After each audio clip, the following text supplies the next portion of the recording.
ശ്രീ സിബി, അവിടെ സ്ഥിരമായിട്ട് കാട്ടാനയുടെ സാന്നിധ്യമുണ്ട് എന്നാണ് മനസ്സിലാക്കുന്നത്. ഇപ്പോൾ വീണ്ടും ഒരു ദാരുണമായ സംഭവം, കാട്ടാനാക്രമണത്തിൽ എൽദോസ് എന്ന് പറയുന്ന ഒരു വ്യക്തി കൊല്ലപ്പെട്ടിരിക്കുകയാണ്. താങ്കൾക്ക് എന്താണ് ഇതിനെക്കുറിച്ച് ഏറ്റവും പുതിയതായിട്ട് പറയാനുള്ളത്? ജനങ്ങളുടെയൊക്കെ പ്രതിഷേധവും അവിടെ നടക്കുന്നുണ്ട് എന്നറിയുന്നു.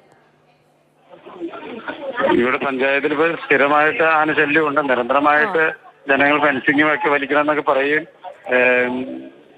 വാസർമാർ ഇട്ട് കൊടുക്കണമെന്ന് പറയും.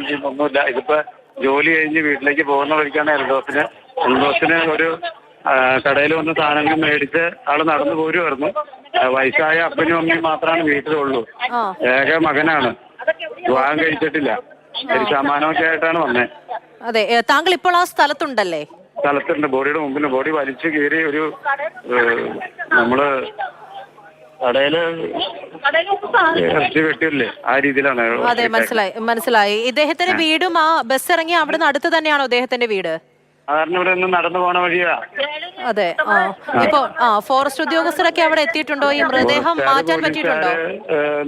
മൃതദേഹം മാറ്റാൻ ജനം സമ്മതിക്കുന്നില്ല. കളക്ടർ വരണമെന്നാണ് ആവശ്യം. ഇതിനൊരു ശാശ്വത പരിഹാരം ഇല്ലാതെ ഇതിനു മുമ്പ് പെണ്ണൂർക്കുടിയിൽ ഒരാളെ ആന കുത്തി കൊന്നു. ഇതിന്റെ ഇവിടുന്ന് ഒരു 4 കിലോമീറ്റർ ഉള്ളത്. ഈ മൃതദേഹം മാറ്റാൻ സമ്മതിക്കുന്നില്ല അല്ലേ? കളക്ടർ വന്നതിന് ശേഷം മാത്രമേ. കളക്ടർ വന്നെന്നാണ് ആളുകൾ ആവശ്യപ്പെട്ടത്. ഇത് സ്ഥിരമായിട്ട് പലപ്പോഴും ഇവിടെ ഉള്ളവരൊക്കെ പരാതി കൊടുത്തിട്ടുണ്ടല്ലേ ഈ കാട്ടാനാക്രമണമൊക്കെ? നിരന്തരം പരാതിയുണ്ട്.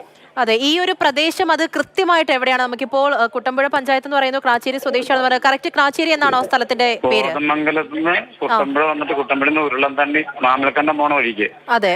അപ്പോ സ്ഥിരമായി ഇവിടെ ഒരു 10-50 കുടുംബങ്ങളാണ് അവിടെ താമസിക്കുന്നത്.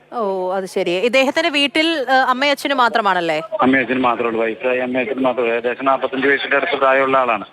ഇപ്പോഴും ആ പ്രദേശത്തായിട്ട് ഈ കാട്ടാന സാന്നിധ്യമുണ്ടോ? കാട്ടാനക്കൂട്ടത്തിന്റെ സാന്നിധ്യം ഉണ്ടായിരുന്നു എന്ന് മനസ്സിലാക്കുന്നു. ഉണ്ട്. ഇവിടെ രാത്രി കാലങ്ങളിലൊക്കെ ഉള്ളതാണ്.